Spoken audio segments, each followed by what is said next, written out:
जय माता दी। जय माँ काली सभी को। कैसे हो आप सभी? आशा है सभी बहुत अच्छे होंगे, स्वस्थ होंगे। आप सभी पर महामाई का आशीर्वाद, उनकी कृपा खूब सारी बनी रहे। आज के वीडियो में हम बात करेंगे गुरु दीक्षा के बारे में। बहुत सारे बच्चों के प्रश्न आ रहे हैं कि गुरु दीक्षा आप कैसे देती हैं? आप हमको आना पड़ेगा, जैसे जो लोग विदेश से हैं वो नहीं आ सकते तो वो क्या करें? आज मैं आपको गुरु दीक्षा के बारे में और बहुत सी चीज़ें मैं अपने बारे में भी आपको बताऊंगी कि कैसे ये गुरु दीक्षा का सिलसिला चालू हुआ। क्योंकि आप सभी जानते हैं ना कि आप मुझे बहुत टाइम से देख रहे हैं। सबसे पहला जो मेरा चैनल है वो है काली माँ की बेटी टूतरी। मैं उस पर वीडियो बनाती थी, तो वहाँ जब मैं जानकारी देती थी मैं चेहरा नहीं दिखाती थी, क्योंकि पहले मेरा कोई उद्देश्य नहीं था कि मैं अपना चेहरा यूट्यूब पर दिखाऊं, लोग मुझे जाने और मैं बहुत फेमस हो जाऊं। ऐसा मुझे कोई शौक नहीं था। लेकिन जब मैंने चैनल बनाया था, मेरी मेन उद्देश्य ये था कि मैं लोगों के अंदर से ये डर खत्म कर पाऊँ जो माँ काली के प्रति लोगों के मन में भरा हुआ है। तो इस उद्देश्य से ही मैंने माँ की आज्ञा से, सब कुछ इन्हीं की वजह से होता है, तो इनकी आज्ञा लेके मैंने चैनल बनाया था और वीडियो डालने स्टार्ट करे। और आप लोगों के प्यार से, आप लोगों के सपोर्ट से चैनल बहुत जल्दी सब चीज़ें काम करने लगी। वीडियो भी आप लोगों ने देखा, बहुत प्यार दिया। तो अब कुछ टाइम बाद क्या हुआ ना, उन वीडियो के नीचे आप लोगों के प्रश्न आने लगे, आप लोगों की समस्याएं आने लगी। तो जब मुझे भी पता चला कि भाई लोगों के संग इतनी ज्यादा समस्याएं हैं, कुछ लोगों के ऐसे भी मैसेज आते थे कि हमें आपसे गुरु दीक्षा लेनी है, आप कैसे हमें गुरु दीक्षा देंगी, आप प्लीज एक बार बता दो। तो जब मैंने ये चीज देखी कि भाई मुझे ऐसा लगता था कि मैं उस लायक नहीं हूँ, मुझे आज भी लगता है मैं उस लायक नहीं हूँ, लेकिन तो आप लोगों का प्यार है जो आप इतना मुझे मान सम्मान देते हो। तो बहुत सारे बच्चों की समस्याएं जब मेरे पास आनी शुरू हुई, तो जब मैंने माँ को बोला कि माँ, अब जब इतनी कृपा की, आपने चैनल बनवाया, सब चीज़ें हैं, अब बड़ी उम्मीद से लोग मुझे प्रश्न पूछ रहे हैं, मैं क्या करूँ? तो माँ ने ध्यान के माध्यम से, सपने के माध्यम से मुझे किसी न किसी तरह गाइड किया।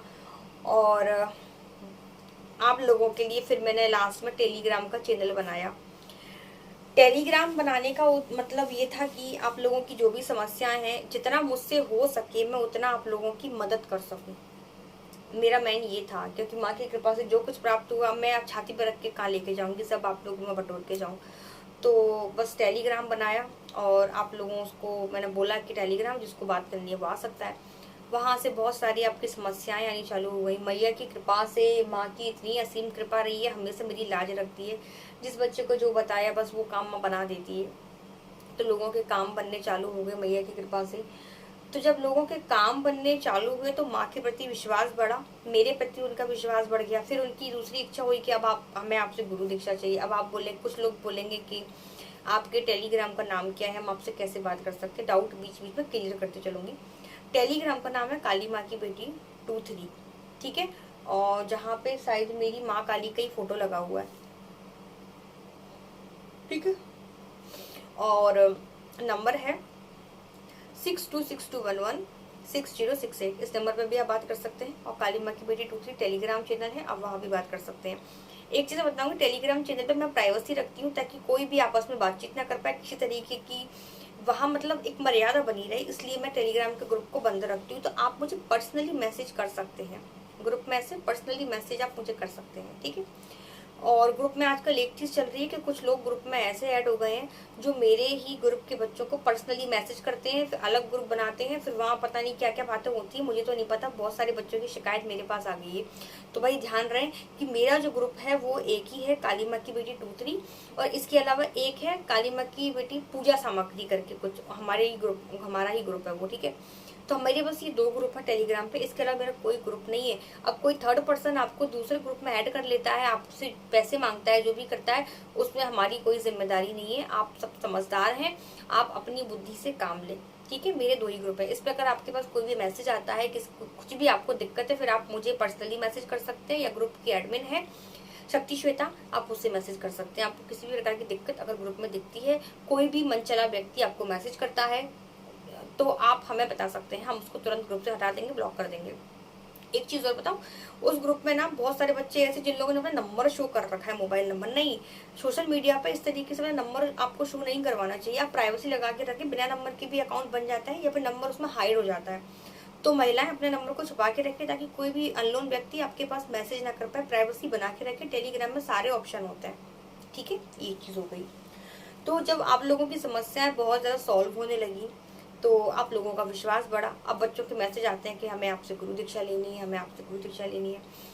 मैंने, आप सब जानते हैं, स्टार्टिंग में मेरे आपने वीडियो देखे होंगे, मैं क्लियर मना कर दी थी कि भाई मैं किसी को भी गुरु दीक्षा नहीं दूंगी, क्योंकि गुरु आज्ञा नहीं है। गुरु आज्ञा नहीं है, या मैं बोलूँ कि मैंने कभी इस बारे में अपने गुरु से बात की ही नहीं, ना मैंने कभी सोचा था कि मैं इस लाइन में आके इस तरीके से शिष्य बनाऊंगी या कुछ ऐसा भी होगा, कभी नहीं सोचा था। तो मैं जितने भी बच्चे, बहुत सारे बच्चों ने बोला था गुरु दीक्षा लेनी, मैं क्लियर मना कर दी थी कि नहीं, आपका काम हो गया, जय माता की, माता का धन्यवाद करो, लेकिन मैं किसी को गुरु दीक्षा नहीं दूंगी। जब बहुत ज्यादा बच्चों ने जिद की तो फिर मैंने एक बार इस बारे में अपने गुरुजी से बात की कि गुरुजी ऐसा ऐसा है तो मैं क्या करूं। पता, मुझे भी उम्मीद थी कि मेरे गुरुजी किधर मुझे मना कर देंगे कि नहीं, कि अभी गुरु दीक्षा किसी को नहीं देनी है, तुम अपनी साधना पे ध्यान दो, तुम अपनी मैया पे ध्यान दो। लेकिन इतने सारे शिष्यों में मेरे गुरुजी ने क्लियर मुझे कहा कि इसमें कोई बुराई नहीं है, तुम कर सकती हो, तुम दीक्षा दे सकती हो, तुम दीक्षा दो, और मुझे तुमसे बहुत ज़्यादा उम्मीदें हैं कि तुम मेरा नाम बहुत ऊपर तक लेके जाओगी। ये मेरे गुरुजी के शब्द थे, आज भी कानों में गूंज जाते हैं ना, मैं तो अपने गुरुजी का नाम लेके भावुक हो जाती हूँ। उनने जब से मेरे सर पे हाथ रखा है ना, ये समझो कि जिंदगी बदल गई है। जिंदगी में गुरु का होना बहुत ज़्यादा ज़रूरी है, बहुत ज़्यादा। मेरे लिए तो गुरु सबसे पहले हैं। तो जब उनके ये शब्द, क्योंकि मुझे खुद नहीं पता था कि मैं क्या हूँ, ये माँ ने मुझे किस लिए चुना है। मैं तो एक अपनी आम जिंदगी जी रही थी, मन हुआ तो यूट्यूब बना दिया, मन हुआ तो वीडियो बनाने लगी, आप लोगों की परेशानियां माँ की कृपा से खत्म होने लगी। अब जब बात गुरु दीक्षा के बारे में आई, तो जब गुरुजी ने मुझे ऐसे बोला कि मुझे तुमसे बहुत उम्मीदें हैं, मुझे पता है कि तुम बहुत आगे जाओगी, मेरे नाम को बहुत आगे लेके जाओगी, और तुम ये सब चीज़ें कर सकती हो, करो, चिंता मत करो, कुछ मत सोचो, बस माँ पे भरोसा रखो और बस करो। तो मैं तो इमोशनल हो गई। पता है, मेरे को मेरे गुरुजी से बहुत ज़्यादा, पता नहीं, उनके लिए तो मैं अपनी भावनाओं को व्यक्त भी नहीं कर सकती। तो उनके शेम शब्द थे मेरे लिए। मेरे गुरुजी के लाखों शिष्य हैं, लाखों शिष्य हैं, लेकिन जब इतने सारे शिष्यों के बीच में इतने सारे बड़े बड़े लोगों से उनका मिलना जुलना होता है, जब मैं उनके पास जाती हूँ ना, तो वो सबसे मुझे मिलवाते हैं और बस एक ही चीज़ बोलते हैं कि ये मेरी सबसे प्रिय शिष्य है। अपने गुरु का प्रिय होना अपने आप में कितनी बड़ी बात है। ये मेरी सबसे प्रिय शिष्य है, ये बहुत तपस्या कर रही है, ये कर रही है, ये वो कर रही है, बड़े बड़े लोगों से मुझे मिलवाते हैं। मैं बस उस टाइम मेरे लोगों पर ध्यान ही नहीं होता, मैं बस अपने गुरुजी को देखती रहती हूँ कि कितना उम्मीद है मेरे से। मैं जब जाती हूँ तो इतने खुश हो जाते हैं ना मुझे देख के, वो, उन्हें बहुत उम्मीदें हैं मेरे से, और माता रानी मुझे इतनी शक्ति दे के मैं उनकी उम्मीदों पर खरी उतर पाऊँ। गुरुजी मुझे देख के बहुत खुश हो जाते हैं, बहुत ज़्यादा। लास्ट तो अपने हाथ से एक एक निवाला तोड़ के मुझे खाने को दे रहे थे। इतना प्यार कहाँ मिलेगा, इतना प्यार कहाँ मिलेगा, कहीं नहीं मिलेगा।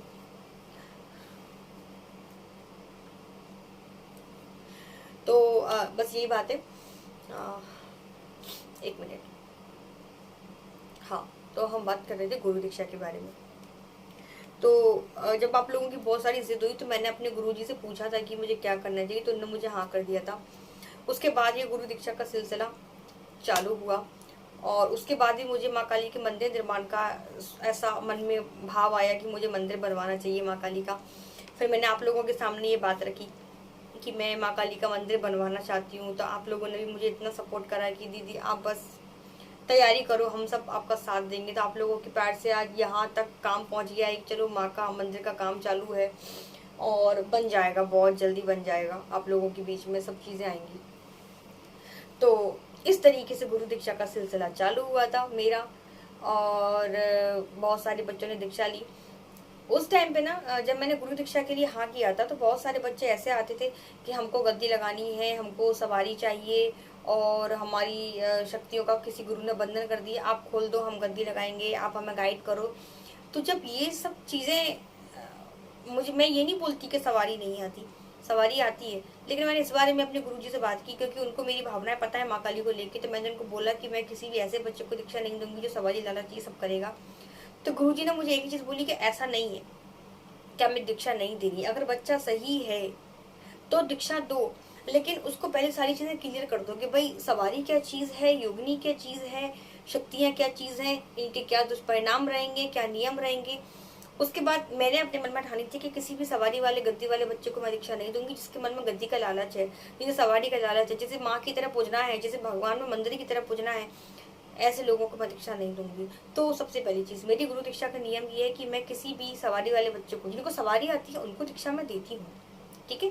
लेकिन मैं सवारियों को कंट्रोल करके माँ को सिर्फ यही बोलती हूँ कि माँ इस बच्चे के साथ में रहना, इस पर कृपा करना, सवारी के रूप में आप नहीं आओगी, अंग संग रहना, दिल में बसना, माँ जुबां पे रहना, बस बच्चे के काम बनाना, बच्चे के घर कारोबार में तरक्की करना, लेकिन मैं सवारी शरीर पे नहीं आने देती। ये मेरे बहुत सारे शिष्यों को सेम दिक्कत थी कि जहाँ मंदिर में जाते थे वहीं सवारी आ रही है, जहाँ भजन हो रहे हैं वहीं सवारी आ रही है। ये अब बच्चों के संग ये दिक्कत नहीं है, मैया की कृपा से मैया बहुत लाज रख लेती है मेरी।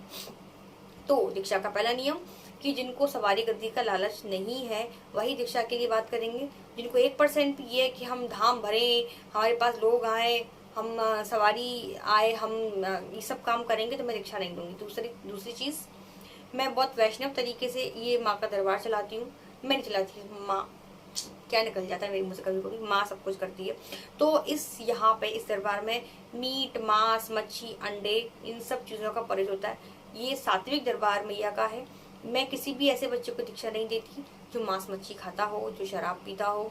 ऐसे लोगों से मैं दूरी बना के रखती हूँ। मैं अपनी मैया को भी दूर रखती हूँ, क्योंकि मैं मेरी मैया को हलवा पूड़ी पे चलाती हूँ। मेरी मैया हलवा पूड़ी लौंग बताशे पे पूजती है। तो दारू, सिगरेट, शराब, ये मांस, मच्छी, बकरा, बलि, अंडे, इन सब से मैं लाख गुना दूर रहती हूँ। ऐसे लोग भी मेरे से दूर रहें, ठीक है। प्याज लहसुन आप खा सकते हैं, प्याज लहसुन का कोई परहेज नहीं है, ठीक है। और दीक्षा के बाद में आपको छोटी छोटी साधनाएं करवाती हूँ। जब आप इस लायक बन जाते हैं कि आपने बहुत सारी साधनाएं कर ली, ऊर्जा आपको, आपके पास जो बॉडी में जो ऊर्जाएं बनती है उन्हें कंट्रोल मैया की कृपा से हम कर लेते हैं, ठीक है। तो बस यही चीजें हैं। माँ को पाना है दिल से, माँ की कृपा को महसूस करना चाहते हैं, माँ को दिल में बसाना चाहते हैं, सच्चे भक्त ही मुझसे जुड़े, बाकी तो खैर जुड़ ही नहीं पाएंगे। दूसरी चीज, 18 उम्र से कम बच्चों को, कम उम्र के बच्चों को मैं दीक्षा नहीं देती, या दूंगी तो उनके माँ बाप की आज्ञा से दूंगी। और जो नई उम्र के बच्चे हैं 25-26 साल के, वो भी अगर दीक्षा लें तो फिर एक बार अपने माँ बाप की परमिशन लें, उसके बाद ही दीक्षा के लिए सोचें, क्योंकि ये दीक्षा एक बहुत बड़ी चीज है। छुपने छुपाने वाला कोई मैटर नहीं है। कोई भी बच्चा, कोई भी बंदा बिना परमिशन के दीक्षा के लिए नहीं मेरे से बात करेगा, ठीक है। घर वालों की आज्ञा होगी तो ही मैं दीक्षा दूंगी, क्योंकि दीक्षा बहुत बड़ी चीज होती है। छुप छुपाकर ये काम नहीं होगा, ठीक है। तो बस तो फिर जो लोग इन शर्तों को मानते हैं वो दीक्षा ले सकते हैं। अगली जो गुरु धारण की प्रोसेस चलेगी वो नवरात्रि में चलेगी। नवरात्रि के 9 ही दिन गुरु दीक्षा दी जाएगी। तो जो बच्चे इच्छुक हैं, सच्चे दिल से माँ को पाना चाहते हैं, वो गुरु दीक्षा के लिए मुझसे बात कर सकते हैं, और जो भी विधि रहेगी वो उनको बता दी जाएगी, ठीक है। तो ये थी आज की वीडियो। आशा है आपको वीडियो पसंद आया होगा। वीडियो अच्छा लगे तो वीडियो को लाइक जरूर करिएगा। कमेंट में सभी को जय माता दी, जय मां काली जरूर लिखना है। और माँ काली के मंदिर निर्माण में आप सभी बढ़ चढ़कर हिस्सा लें, बढ़ चढ़कर सहयोग दें, यही प्रार्थना है आप सभी से। जय माता दी।